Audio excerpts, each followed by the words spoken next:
Bonsoir, notre Luxury Story ce soir nous amène à la rencontre du président exécutif de la haute couture à Paris, monsieur Pascal Morand. Bonjour Pascal Morand. Bonjour.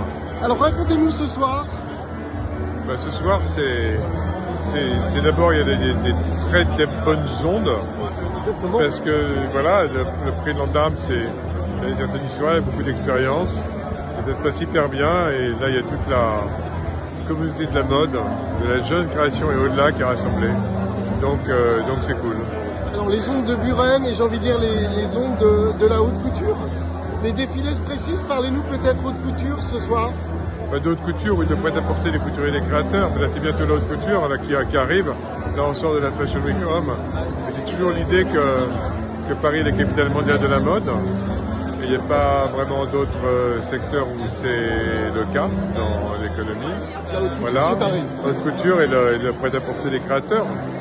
C'est différent, mais ça constitue un tout. Et donc voilà, donc, il y a une semaine qui s'annonce hyper bien pour la couture.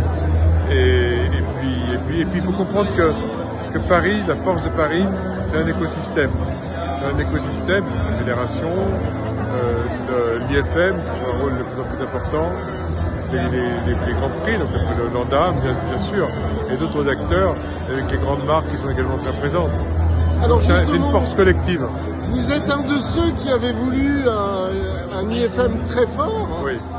Racontez-nous un peu justement cette odyssée, puisqu'en 2 ans il s'est passé des choses extraordinaires. C'est une odyssée qui a été imaginée et créée par Pierre Berger, que j'ai rejoint très vite, au bout d'1 an après qu'il ait créé l'IFM. Je peux dire que j'ai co-créé, c'est Pierre Berger, mais voilà.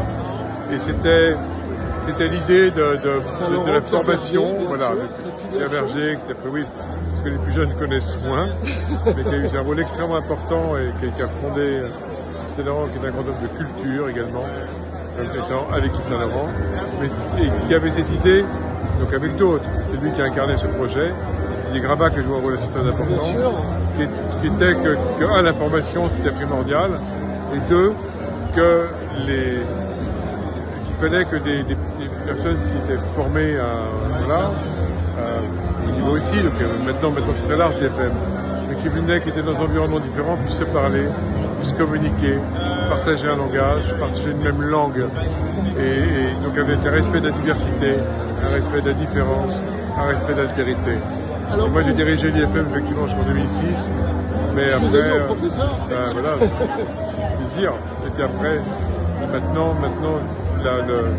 l'IFM a atteint un niveau de développement incomparable avec ce que j'ai connu même quand j'ai quitté, mais il est formidable, parce qu'il y a une dynamique de développement institutionnel. Encore une fois, il y a une force collective. Alors, j'ai envie de finir sur cette petite phrase, tous les chemins mènent à Rome, pour la mode, ils mènent plutôt à Paris finalement. Tous les chemins mènent à Paris. Très bien, merci Pascal Morand. Merci à vous.